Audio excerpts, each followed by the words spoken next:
Hello everybody, I'm Mr. Nabil Munir with you. This is the second video from learning outcome number 9 in mathematics.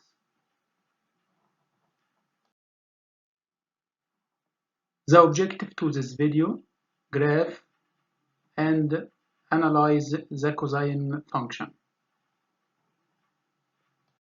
Firstly, warm up, graph the function y equal cosine theta. Take the values from 0 to 360 and using calculator or using unit circle to find the cosine of each angle. After that, plot each point on graph, then draw the graph. If the domain became the all real numbers from negative infinity to infinity, then this curve repeats itself as follows. From the previous graph, we can deduce that the properties of cosine function. Number one, the domain is the set of real numbers. Number two, the range is the set of y values such that y between -1 and 1. Number three, the maximum value 1 and the minimum value is -1. Number four, cosine function cycles through all the values of the range over x interval of 2 pi. In other words, we can say that the period of the cosine function equals 360. The last property, the cycle repeats itself indefinitely in both directions of x-axis. Example, sketch the graph of the function y equal 4 cosine 2x minus 10 all plus 3. Then find amplitude and the period and the horizontal shift. Now you can stop the video and try to solve it by the same method of sine function that we studied before in the last video. Then come back again to me to watch the correct answer.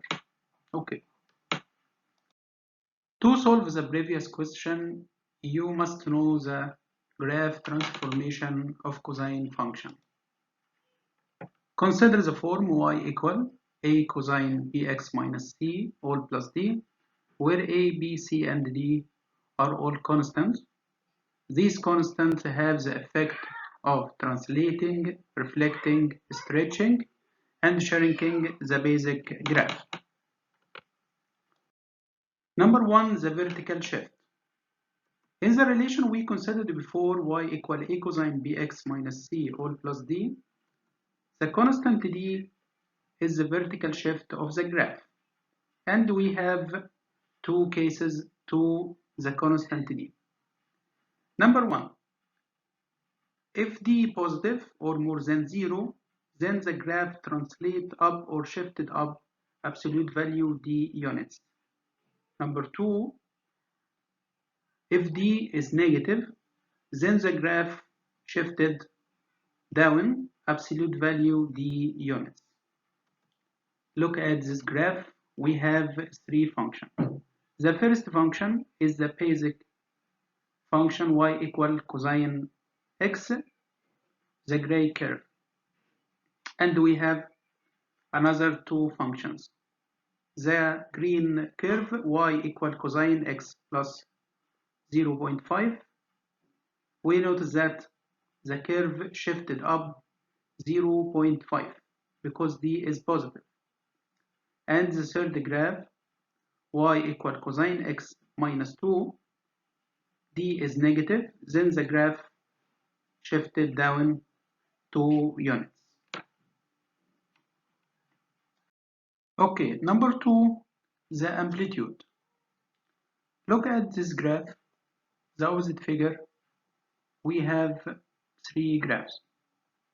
The first graph, the basic y equal cosine x, and the second graph y equal 1.5 cosine x. We notice that 1.5 cosine x, then the basic graph has a vertical stretch to 1.5.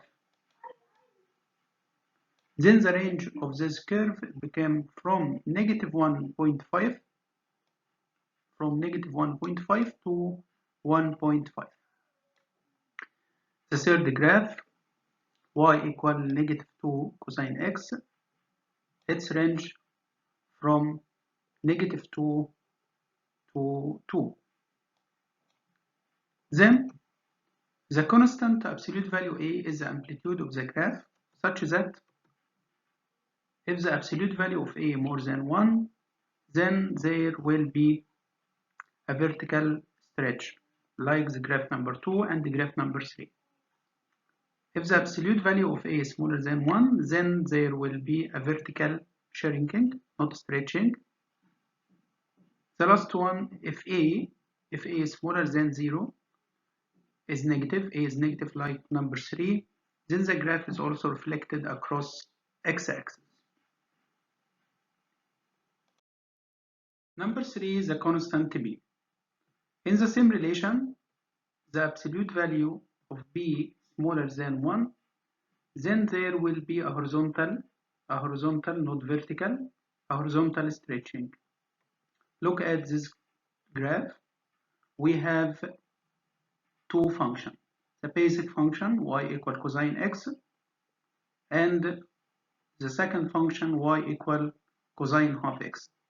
In the first graph, or the first function, y equal cosine x, the period equal 2 pi, from negative pi to pi.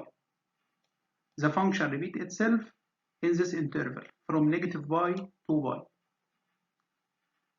In the second graph, or second function, y equal cosine half x, the period equal 4 pi. It means that from negative pi to 2 pi, the graph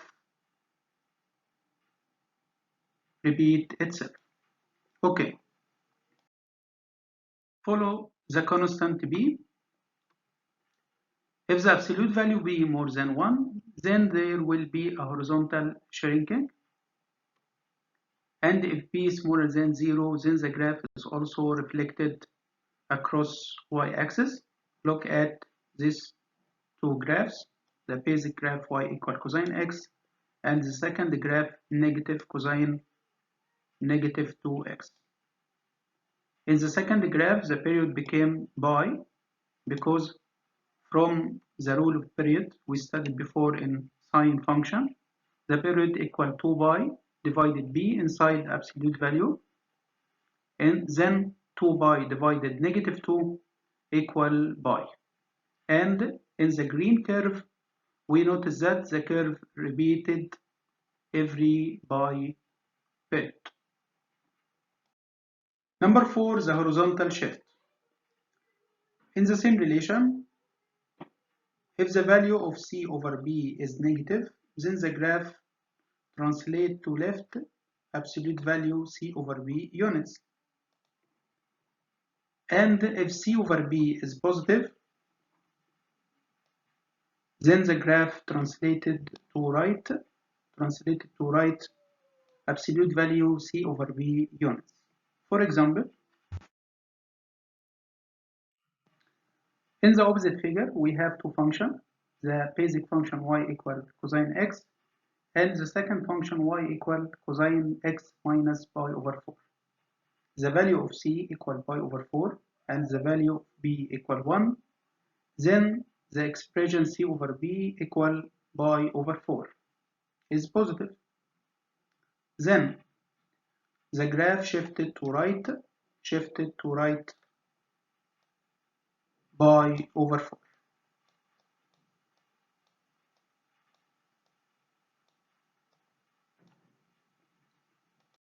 If we come back again to the example y equal 4 cosine 2x minus 10 all plus 3, then the solution is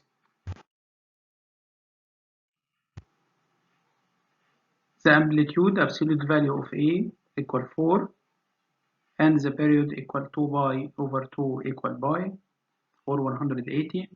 the horizontal shift C over B equal 10 over 2 equal 5. To create the final graph, we begin with the basic cosine curve y equal cosine x.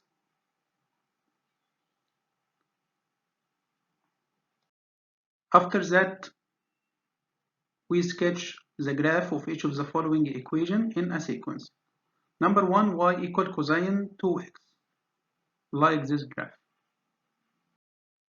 Number 2, y equal 4 cosine 2x. Number 3, y equal 4 cosine 2x minus 10. The last step, y equal 4 cosine 2x minus 5 all plus 3 is the final graph.